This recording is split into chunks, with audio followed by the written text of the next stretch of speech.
Bonjour et bienvenue dans l'entretien d'Afromédia qui reçoit aujourd'hui un invité spécial. Le capitaine Ibrahim Traoré, président de la transition, chef de l'État du Burkina Faso. Bonjour Monsieur le Président. Bonjour Alain. Merci de nous recevoir. Évidemment, aujourd'hui, 30 janvier 2024, on a envie de poser une question puisque c'est ça l'actualité. 3 États. Monsieur le Président, qu'est-ce qui s'est passé? Pourquoi décider de sortir de la CEDEAO? Merci. Comme vous dites, c'est une question d'actualité. C'est intervenu le dimanche dernier, cette décision de retrait de ces 3 pays regroupés au sein de l'AES. Ce n'est pas de gaieté de cœur que de tourner le dos à une organisation, mais c'est à l'issue d'une analyse profonde. Et je pense que cette organisation est née en 1975, si je ne me trompe. En 1975, en effet. Avec des chefs d'État, pour la plupart militaires d'ailleurs. En tout cas, pour ce qui concerne l'AES, ils étaient tous militaires. Absolument.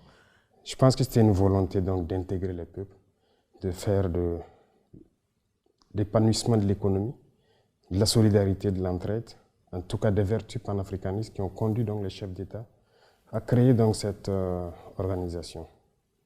Malheureusement, au fil du temps, l'organisation a perdu ces valeurs-là.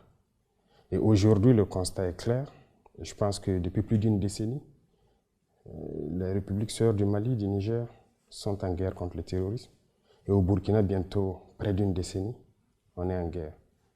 Cette organisation qui était censée donc créer l'entraide, la solidarité, nous n'avons jamais reçu d'aide venant de cette organisation.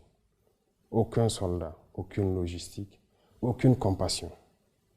Mais, Monsieur le Président, on a envie de dire, on comprend que ces derniers temps, les relations ont été particulièrement difficiles, qu'avec ce qui s'est passé, les coups d'État qu'il y a eu dans ces différents États que vous venez de citer, le Mali, le Niger et le Burkina, vous ayez envie de partir. Et les gens se disent, est-ce que ce n'est pas en réaction au fait qu'ils n'acceptent pas que vous ayez perpétré des coups d'État, que vous partez et que vous vous dites, bon, mais puisqu'ils n'acceptent pas, on s'en va?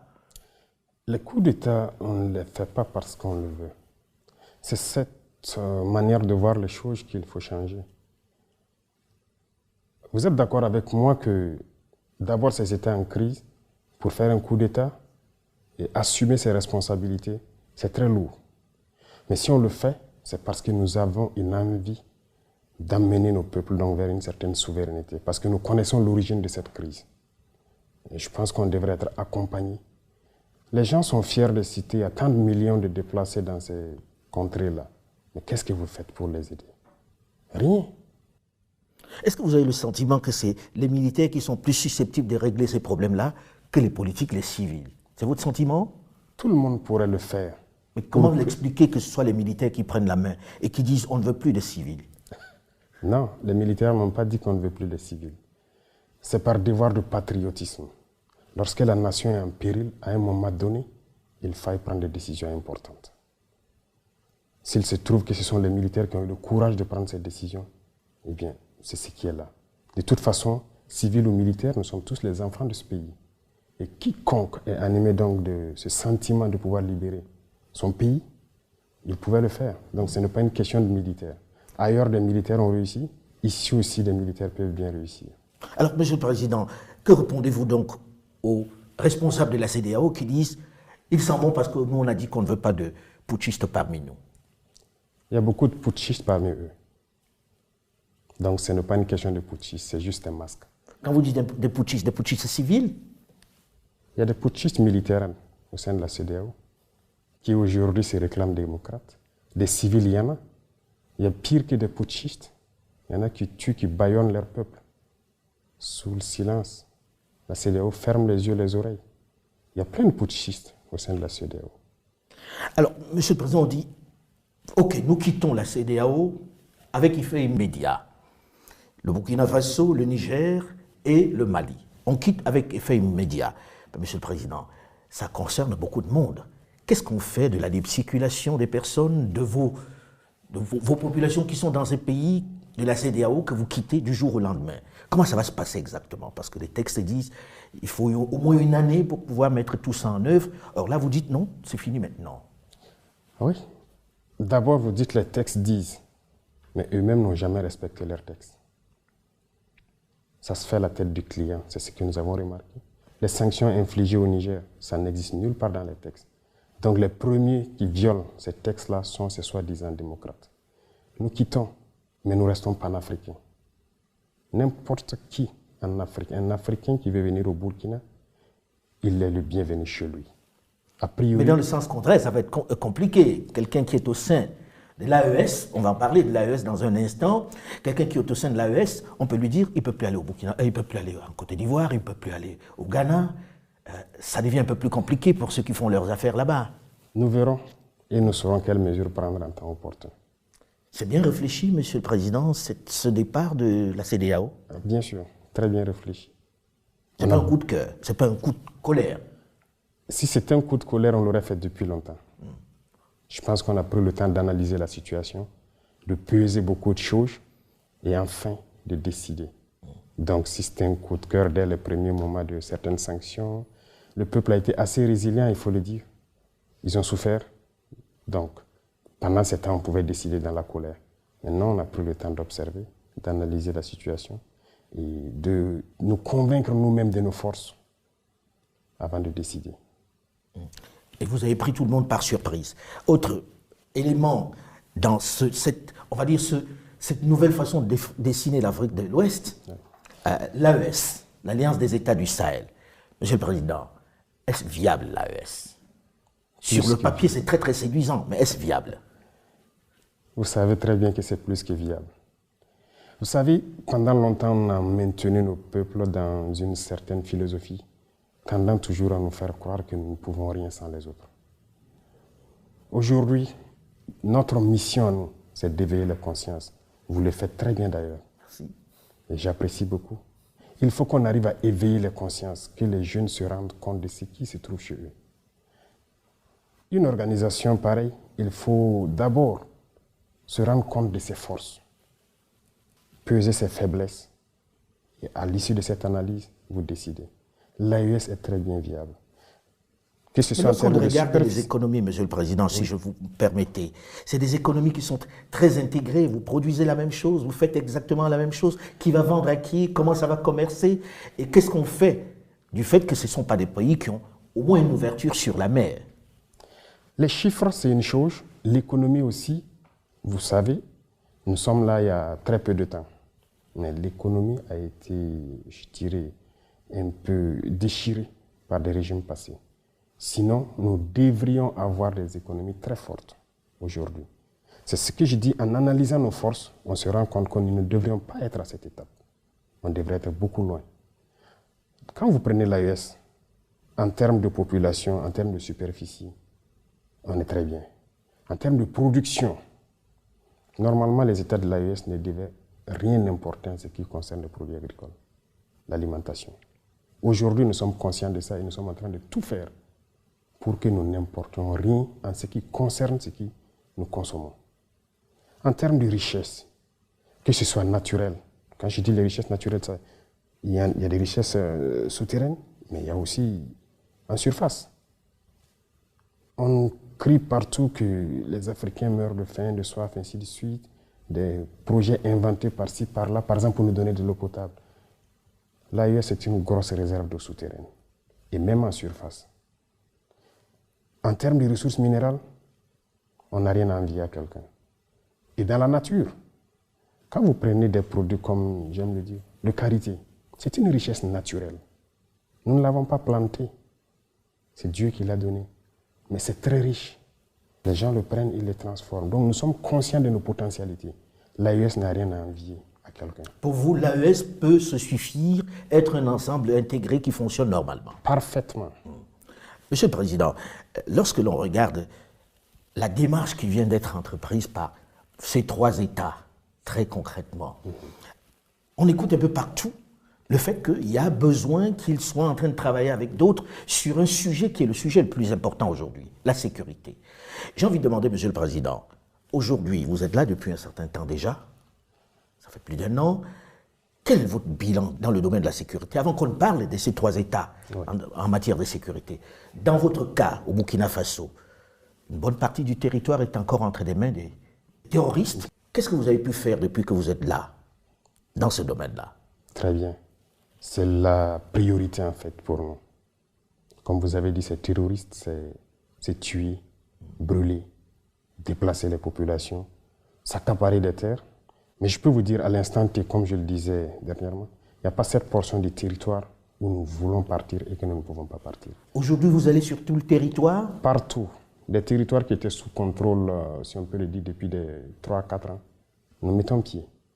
Mais pourtant, on parle de plus d'attaques qu'autrefois lorsqu'il y avait des armées étrangères sur le territoire. Ah oui, vous êtes sûr? Plus d'attaques, c'est relatif. Aujourd'hui, nous sommes à l'offensive pour la plupart des zones. Nous ne sommes plus dans une posture de défense. Nous partons vers l'ennemi, nous cherchons l'ennemi. Lorsque nous avons décidé de prendre notre destin en main, comme on aime le dire, c'est une décision assez importante et très courageuse. Et lorsque vous décidez comme ça, toutes les cellules dormantes se réveillent d'un coup. Et c'est à ce moment que vous vous rendez compte de l'ampleur de la situation du terrorisme. On s'est bien rendu compte. Mais pour faire la guerre, il y a d'abord le patriotisme. Il y a la logistique. Et il y a maintenant l'intelligence des situations. Le patriotisme s'est réveillé dans tous les Burkinabés. Que ce soit les combattants, que ce soit les populations civiles, vous les voyez bien contribuer. Ça n'aurait pas été possible il y a quelques années de cela. Pourquoi? Il faut savoir réveiller le patriotisme en chaque peuple. Les mettre en confiance, savoir que leur patrie, c'est la seule chose qui les reste. Ça, on a réussi à le faire. Voilà pourquoi lorsqu'on les demande de contribuer, ils le font. On a demandé aux gens de s'enrôler pour combattre partout où ils sont. Même aujourd'hui, si nous décidons que nous voulons 1 million de Burkinabés pour combattre, nous les aurons. Les volontaires pour la défense de la patrie. Défense de la patrie? Oui. Les gens sont prêts, ils sont engagés. C'est pas dangereux pour eux? Non, c'est leur patrie. C'est leur patrie. Partout dans le monde, les gens se sont battus pour leur patrie. Et Monsieur le Président, lorsque l'on dit ça, on a envie de se poser la question de savoir, ce terrorisme dure depuis un moment déjà dans nos territoires, avec des armées qui sont venues et des sommes extraordinaires dépensées, de l'arsenal militaire de qualité jusque-là. Comment expliquer que d'un coup, vous décidiez que tous les trois, vous allez combattre ça sans les autres? Est-ce que c'est réaliste? Qu'est-ce qui fait que ce soit plus possible aujourd'hui qu'avec ces armées qui étaient là? C'est plus que réaliste. Il y a eu plusieurs situations. Nous avons eu la chance de faire le terrain. Beaucoup d'autres officiers que vous pourrez croiser ont eu la chance de faire le terrain et ont manœuvré avec ces armées étrangères. Sur votre propre territoire, on vous fait des restrictions. Ils font ce qu'ils veulent. Ce qui est encore plus surprenant, imaginez, vous avez dit, avec toute la technologie qu'ils avaient, ils ont actuellement peut-être des satellites qui observent tout, ils avaient des drones, des hélicoptères, tout type d'appareils. Mais on ne voyait jamais les terroristes. Aujourd'hui, nous avons décidé de faire la guerre. Mais vous vous rendez compte? On les retrouve tous les jours et on les fouette. Donc, il y a un problème. Pour vous, il n'y avait pas une réelle volonté de les combattre alors? Aucune volonté de les combattre. S'ils le voulaient, ils pouvaient le faire. Les terroristes n'auraient jamais atteint ces niveaux. Alors aujourd'hui, on dit s'ils font des résultats, s'ils font quelques résultats, c'est parce qu'ils ont avec eux les Russes. Il y a eu Wagner, dont on a parlé. Aujourd'hui, on a même les Russes qui vont ouvrir leur première base militaire avec Africa Corps. Monsieur le Président, est-ce que les Russes vous aident? Et est-ce que leur aide est meilleure que celle des armées étrangères qui étaient jusque-là présentes? Vous savez, pour ce qui concerne le Burkina, par exemple, nous avons toujours été en relation avec la Russie. Et je vous dis, l'équipement que les Burkinabés avaient, à 80%, c'était des équipements russes. Ah bon? Bien sûr. Mais pourtant, vous aviez une relation plus forte militairement avec les Français. Comment expliquer cela? Oui, parce que ces équipements datent des années peut-être de la Révolution. Bien sûr. Nous avons des équipements qui datent des années de la Révolution, qui combattent toujours, des équipements russes et coréens, nord-coréens, qui combattent toujours dans notre armée. Ils sont plus efficaces? L'armée a été délaissée, n'oubliez pas ça. Depuis les années 90, avec le soi-disant programme d'ajustement structurel, tout a été dénaturé. Il y a des militaires qui montaient la garde avec des bâtons. On a désarmé l'armée, nos armées. Ça a été bien préparé. Plus d'équipement, plus rien d'entraînement, rien. Les gens portaient juste la tenue. Et le terrorisme s'invite à la danse, quelques années plus tard. Et ça chante sur tous les médias, ils sont incapables de lutter, on viendra les aider. Et le terrorisme ne fait que gagner du terrain. Aujourd'hui, avec la Russie, la relation est d'abord stratégique. Ça, je pense que vous le comprenez beaucoup mieux que nous. Et avec la Russie, il n'y a pas cet équipement que nous souhaitons payer avec eux, qu'ils ne vendent pas. Les autres nous font des restrictions. Ils vous disent que vous ne pouvez pas acheter ce type d'armes. Bien sûr. Or, les Russes vous vendent tout ce que vous voulez. Tout ce qu'on veut. Jusqu'à l'instant T où je vous parle, on nous bloque des licences de certains avions. Il y a des armes, types d'armes qu'ils ne vont jamais nous vendre. Et comment on vous l'explique, ces restrictions? Ça vous, je pose la question, où est l'amitié? Qu'est-ce qu'ils veulent? Il y a beaucoup de pays, les Russes, les Chinois, les Turcs, les Coréens, ainsi de suite. Il n'y a aucune restriction. Avec l'Iran, tout ce qu'on veut, ils vont nous faire le point. Si on peut payer, on paye. Mais avec ces États qui étaient là, soi-disant nos amis, il y a des restrictions. Il y en a même qui sont arrivés à nous dire qu'ils ne peuvent rien nous vendre qui est létal. Ah oui? Oui. Donc vous faites la guerre, vous ne pouvez pas tuer celui qui est en oui, face de vous. Les terroristes, lui, nous tuent. Mais nous, on a peut-être le devoir de ramasser des cailloux, peut-être même le caillou est létal. Tout ce qui est létal, qu'ils ne nous vendent pas. Voilà leur principe. Alors aujourd'hui, avec la Russie, qu'est-ce qu'ils prennent en retour? On sait bien qu'il n'existe pas d'amitié entre les États. C'est toujours des intérêts. Chacun vient pour ses intérêts. Alors aujourd'hui, il y a la peur d'un certain nombre de personnes de voir qu'on a changé un maître pour un autre. Or, je vous connais un tout petit peu pour savoir que vous n'êtes pas dans le remplacement d'un maître par un autre. Que vous donnez-vous aux Russes très concrètement pour qu'ils soient là? Est-ce qu'ils prennent des minerais? Comment vous les payez? Est-ce que vous êtes en train de vendre une portion du territoire? C'est quoi le deal? Si c'était ça le deal, de quitter vraiment un maître pour un autre, on préfère mourir. Parce que quand on dit la patrie ou la mort, ça a tout son sens. Non, ce n'est que du média mensonge encore. Et malheureusement, on avait même vu des chefs d'État qui sont tombés dedans, qui sont allés raconter du mensonge, soi-disant qu'on a donné des mines à des Russes, à notre partie sud. Archi faux.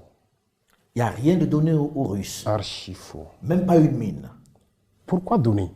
Si les Russes veulent une mine, on a le code minier. Ils viennent s'intégrer dedans.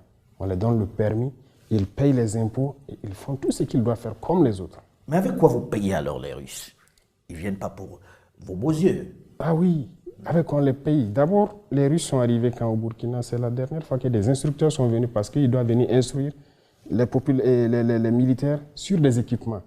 Et c'est avec tous les pays d'ailleurs. Ce n'est pas les Russes seulement. Quand on signe un contrat pour acquérir un équipement, on signe le contrat avec la formation. Il y a plein de Turcs ici. Pourquoi ils n'en parlent pas? Qui, eux, sont spécialisés dans les drones plutôt. On a payé des drones avec la Turquie avec un contrat d'assistance. Il y a plus d'1 an. Tout le temps que nous sommes là, il y a des Turcs qui sont là. Pourquoi on n'en parle pas? Ils sont là, ils nous appuient. Ils ont formé nos équipages en Turquie. Ils viennent ici, ils les assistent. Et ils continuent de les former dans le pilotage, la maintenance et tout. Et on a le contrat sur un temps donné. Lorsque nos hommes seront bien drillés, ils vont partir. Les Chinois, ils sont là. Les équipements qu'on paye de la Chine, ils sont là aussi pour former à la manipulation donc, de ces équipements-là. C'est ça la réalité. Mais donc, sur le terrain, ils sont sur le terrain ou pas, les Russes? Sur le terrain pour combattre? Non. Il n'y a aucun Russe sur le terrain pour combattre.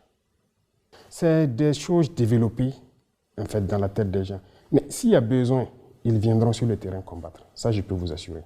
S'il y a le besoin... Vous ne vous l'interdisez pas? Non. Sauf que pour l'instant, ils ne sont pas sur le terrain. Non, pour l'instant, on se bat seul. Ils nous appuient en termes de formation sur la logistique, formation tactique et tout.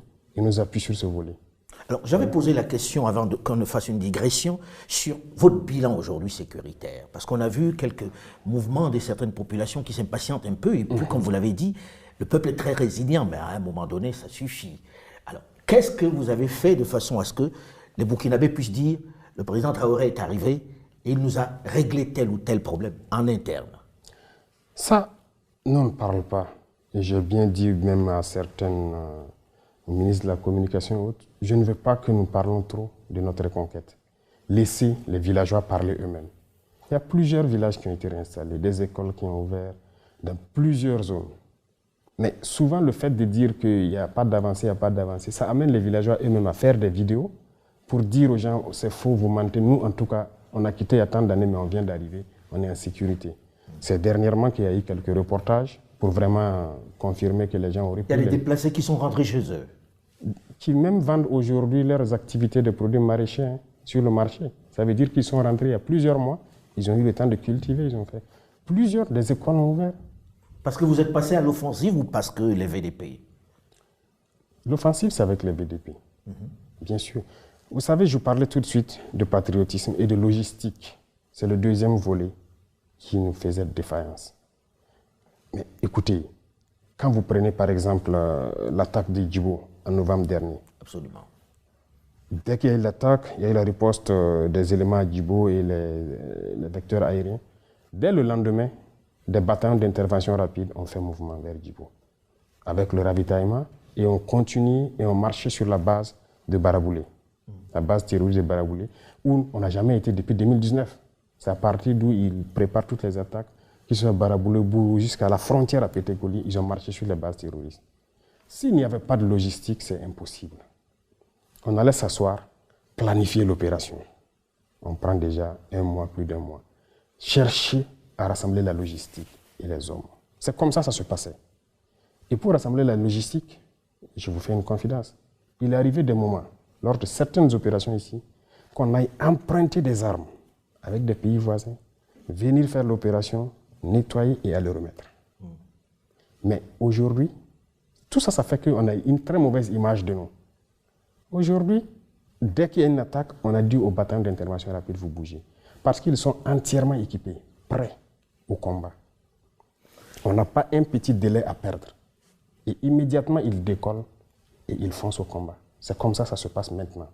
Et on a plusieurs bataillons qui sont équipés, qui sont positionnés un peu partout dans le pays. Et c'est ça aussi, la montée en puissance en termes logistiques et tactiques. Ça, Monsieur le Président, quand on voit tout ça, avec toute la logistique dont vous parlez, avec les Russes que l'on fait venir pour former, comme vous l'avez dit, vos troupes à vous, ça fait beaucoup d'argent. Est-ce que l'économie burkinabé peut tenir longtemps avec ça? Très bonne question. Ça fait beaucoup d'argent. Voilà pourquoi je dis que nos pays ne sont pas pauvres. Il y a eu la malgouvernance. Il y a le vol, le pillage de nos ressources. C'est de ça qu'il s'agit. Je prends un exemple. Aujourd'hui, il y a le fonds de soutien patriotique. Les populations contribuent. Et on entretient en grande majorité donc les volontaires pour la défense de la patrie avec. Mais et le reste de l'armée qu'on est en train d'équiper? Tous ces moyens qu'on est en train d'acquérir. C'est là, c'est la gouvernance, les finances. Il y a des ressources, on a des potentialités. Mais si c'est mal géré, on était libre. Pour vous, les pays ont de quoi tenir en produisant et en faisant juste Comment est-ce une bonne gouvernance? On arrive à acquérir le matériel? Ce n'est pas pour nos beaux yeux, comme vous dites, qu'on nous donne. On paye. Mais c'est la gestion. Il y a des situations où on arrive à gérer parce que dans tous les départements, tous les secteurs ministériels, chacun fait de son mieux pour rationaliser. Et quand on dit rationaliser, c'est quoi? Vous savez, il y a cette habitude de corruption au haut niveau, de surfacturation, parce que lorsque quelqu'un fait les élections, surtout en Afrique ici, c'est comme une entreprise. On va les financer. C'est l'habitude ici. Ils distribuent des billets pour qu'on les vote. C'est un investissement. Et dès qu'il arrive, il est obligé de payer pour rentabiliser, pour rembourser. Il n'y a pas ça avec nous. On n'a pas de compte à l'extérieur. On n'a rien. On n'en veut pas. Tout est orienté vers la guerre. Si vous prenez le domaine du pétrole, vous savez que l'État subventionne le pétrole, les produits pétroliers, l'essence, le gasoil, pour que les Burkinabés payent ça moins cher. En 2022, par exemple, les subventions étaient autour de 400, presque 500 milliards. 400 et quelques, que l'État paye. 500 milliards de francs CFA. En 2023, on est à moins de 100 milliards de subventions. C'est-à-dire, vous avez fait une économie de 400 milliards de subventions. Comment vous expliquez ça? On était libres, nous aussi, lorsque les gens font leurs propositions, de dire à la société, la Sonabi, OK, telle personne va faire une proposition à tel prix, mais vous prenez à tel prix et les ressources, vous nous donnez. On part ouvrir nos comptes offshore et on met dedans. C'est comme ça se passe. Et on vous tient à partir de ce moment-là, quand vous avez ouvert des comptes à l'extérieur. Mais bien sûr, si vous vous amusez, on dit on va geler vos comptes. Nous, on n'a pas de compte. Donc, tout est orienté vers la guerre. Ces économies, c'est l'équipement. Oui. Monsieur le Président, il y a eu une longue discussion sur le fait que combien de temps vous allez rester. Quand est-ce que vous organisez des élections? Combien de temps va durer la transition? Est-ce qu'aujourd'hui vous avez une réponse à ça ou vous pensez que ce n'est pas la priorité? Pour vous, jusqu'à quand le capitaine Ibrahim Traoré est aux affaires et va organiser des élections pour laisser son fauteuil? J'allais vous poser une question en retour avant de vous répondre. Mais je ne suis pas là pour répondre aux questions, hein, monsieur. C'est un débat et ça fait plaisir. Si aujourd'hui, dans 6 mois, on décidait d'abandonner le peuple, vous, en tant qu'homme très objectif et conscient de notre situation, qu'est-ce que vous allez dire? Quel serait votre commentaire? Honnêtement, je préfère m'abstenir, même si vous savez le fond de ma pensée. D'accord. C'est pour vous dire que c'est fatigant souvent.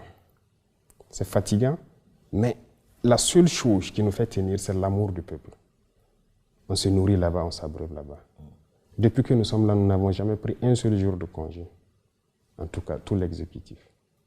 Et vous imaginez quand vous dites ça, les hommes politiques se disent, nous c'est notre métier, puisqu'il y en a qui en ont fait leur métier, on a envie de revenir à la démocratie, on a envie de revenir au Parlement avec des gens qui sont élus, on veut faire parler le peuple. Qu'est-ce que vous leur dites? Qu'on va rester comme ça ou bien qu'on va mettre sur pied un modèle nouveau qui va permettre peut-être de remettre tout sur les rails? Leur métier, ils ont appris où ce métier? Nous ne voulons pas que les gens apprennent ce métier d'ailleurs et venir l'appliquer ici. Nous voulons créer un modèle. Parce que la manière de faire les choses ici, ce n'est pas la bonne manière. C'est comme je vous dis. D'abord, il y a beaucoup d'accords que vous voyez que nous sommes en train de dénoncer. Et beaucoup d'autres sont à venir. Ah oui, la révolution sur ce volet n'a pas commencé d'abord. C'est pourquoi j'ai dit que nos économies vont très bien se comporter. Les gens signent des accords pour leurs propres intérêts, comme je dis, c'est des investissements. Malheureusement, les chefs d'État africains, ceux-là qui se mettent dans ces girons de métiers, de politique, là, n'ont pas compris toujours. Je pense que les faits d'antan devaient les donner beaucoup de leçons, telles que les Bokassa et autres. Ils continuent de piller les ressources de leur pays, aller investir chez eux. Comment est-ce qu'on peut donner... Je ne sais pas comment je vais expliquer.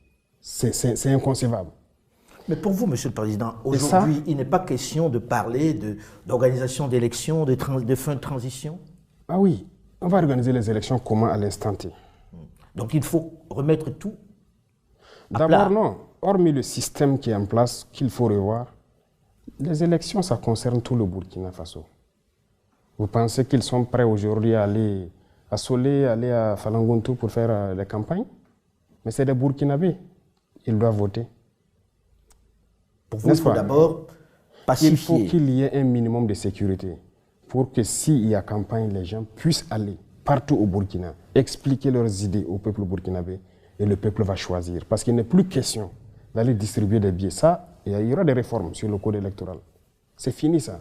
Si on vous prend dans ça, vous serez disqualifié. Bon, je ne vais pas dévancer l'Ouganda dans l'eau, mais c'est pour vous dire qu'il y a des réformes à venir. Cette manière de faire, d'aller acheter les consciences, c'est fini. Notre mission, c'est d'éveiller les consciences et que les gens n'acceptent plus jamais ça. Si vous pensez pouvoir gouverner le pays, vous expliquez votre programme politique. Qu'est-ce que vous allez faire? Et peut-être qu'au bout d'un temps, le peuple va vous évaluer si vous devez continuer votre mandat ou pas. Bref, on ne dira pas tout, mais il y aura des réformes sur le plan électoral. Et pour que les gens puissent faire les élections, tous les Burkinabés doivent voter. Monsieur le Président, je reviens à l'AES, qui est quelque chose d'important pour vous, puisque vous en faites le cheval de bataille dans cette guerre. Quelles sont les relations avec les autres chefs d'État du Niger et du Mali? Et est-ce qu'on peut envisager un élargissement de cette AES, même aux États qui ne sont pas dans le Sahel? La possibilité d'élargir, je commence par là, c'est possible. Dans la charte, ça existe. Donc on a fait une ouverture. Mais les rapports entre nous, c'est fraternel. C'est ce qu'on réveille de l'Afrique, c'est ça qui est là actuellement. Vous partagez la même vision sur l'Afrique? Ah oui. Parce que quelquefois, les gens sont jaloux de leurs prérogatives dans leur pays. Non, nous partageons la même vision et nous faisons la même mission. Et si vous regardez à travers donc les communications, tout ce que nous faisons, c'est pour éveiller les consciences. Pourquoi un chef d'État va se mettre à vouloir que son peuple se réveille? Les autres ont tendance à ce que le peuple s'endorme pour qu'il puisse continuer de faire ce qu'ils veulent. Nous, on veut que les peuples se réveillent pour que même après nous, que les gens ne laissent plus jamais des individus venir les mettre dans ces conditions-là. Donc, que ce soit au Niger ou au Mali ici, si vous remarquez dans notre communication, c'est toujours faire comprendre ce qui s'est passé avant.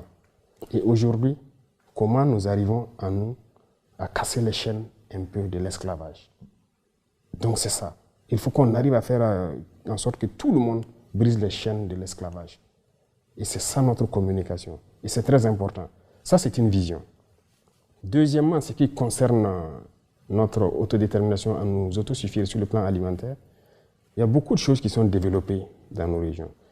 Par exemple, quand on prend des cultures comme le blé, d'ailleurs, qu'on disait que ça ne peut pas se faire dans nos contrées, nous, on le fait aujourd'hui à grande échelle. Au Mali, ils le font à grande échelle. Le Niger, ils sont en cours. Il y a beaucoup d'autres spéculations qu'on est en train d'expérimenter. Le message, c'est de faire comprendre à nos populations que nous n'avons pas besoin d'importer. On peut tout produire pour nous ici et même exporter. Produire et exporter à l'intérieur de l'AES. Est-ce qu'aujourd'hui, Monsieur le Président, vous n'avez pas peur pour vous-même? Peur? Nous avons vécu la période de Thomas Sankara, oui, qui est un peu votre modèle, puisque beaucoup vous comparent à lui par vos idées, par votre manière de vous comporter, par vos choix. Oui. On sait comment ça s'est terminé. Oui, vous avez raison, et c'est la question que tout le monde se pose, et c'est la phobie du peuple burkinabé en fait. Lorsqu'ils pensent à ça, ils ont toujours peur pour moi. Pour ma personne, je n'ai pas peur. La peur, nous ne la connaissons pas. Nous avons fait face à la mort plusieurs fois. On l'a côtoyé. Nous ne savons pas. Dieu a fait que nous soyons vivants. On rend grâce à Dieu. Donc la peur, on ne la connaît pas. Mais on a analysé le passé. Sur certains volets, peut-être que le président Thomas Sankara a fait des erreurs. Lorsqu'il a dit, par exemple, laisser les amis trahir l'amitié, ce n'est pas à nous de trahir l'amitié. Je pense que cette phrase l'a emporté. Pour vous, il aurait dû être à l'offensive. Nous n'allons plus commettre les mêmes erreurs. Ça, c'est sûr. Et l'impérialisme, comme il a dit, est un très mauvais élève. Lorsqu'il est cherché, il revient avec les mêmes méthodes. Nous suivons. Donc nous ne laisserons pas les mêmes erreurs se reproduire. Aujourd'hui, Monsieur le Président, quelles sont vos relations avec la France et avec l'Union européenne? Nous n'avons pas de relations particulières. Moi, je dis, les relations internationales sont ce qu'elles sont. Ça se passe comme ça doit se passer, si je peux dire. Il n'y a rien de méchant. De toute façon, le Burkina est en train d'affirmer sa souveraineté. Tout pays ou toute organisation qui respecte cela, nous sommes en bonne relation. Mais lorsque vous ne voulez pas, c'est là que vous voulez nous dicter ce que nous devons faire. Mais vous vous parlez quand même, non? Bien sûr. On se parle. L'Union européenne, dernièrement, on a reçu le nouvel ambassadeur. Je sais que vous avez suivi. Il est là, il travaille, il n'y a pas de problème. L'ambassade française aussi est toujours là. Ils continuent leurs activités. Et les Américains? Ils sont là. Donc il n'y a pas de souci de ce côté, la coopération continue, mais tant qu'on va respecter notre ligne idéologique, tant qu'on va respecter notre souveraineté, tant qu'on va respecter le fait qu'on veuille briser nos chaînes et être indépendant. Alors ça me donne l'occasion de terminer là-dessus. On sait que la CEDEAO n'est pas d'accord sur la sortie. En se disant, bon, pour nous, on a encore appris, je sais que la lettre leur a été adressée, est-ce que vous acceptez encore la négociation? Est-ce que c'est envisageable que demain, vous vous dites, bon, ok, on a compris, on revient, si vous revenez à des meilleurs sentiments? Ou bien c'est terminé, on n'en parlera plus jamais? Il ne faut pas commettre certaines erreurs, je viens de vous le dire. Notre itinéraire, c'est un chemin de non-retour. Tout ce que nous faisons, lorsqu'on va décider c'est-à-dire les chaînes que nous sommes en train de briser, c'est pour toujours. Donc plus jamais de CEDEAO? Non, c'est fini.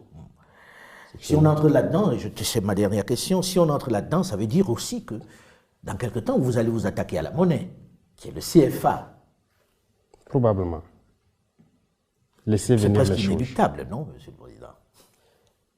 Vous savez, dans tout ce que nous faisons, ça vous a surpris, n'est-ce pas? Des choses vont peut-être vous surprendre encore. Il n'y a pas que la monnaie. Tout ce qui est lien, qui nous maintient dans l'esclavage, nous allons briser ces liens. Merci beaucoup, Monsieur le Président. Je vous en prie. Je vous en prie. Cet entretien est à présent terminé. Restez sur Afromédia.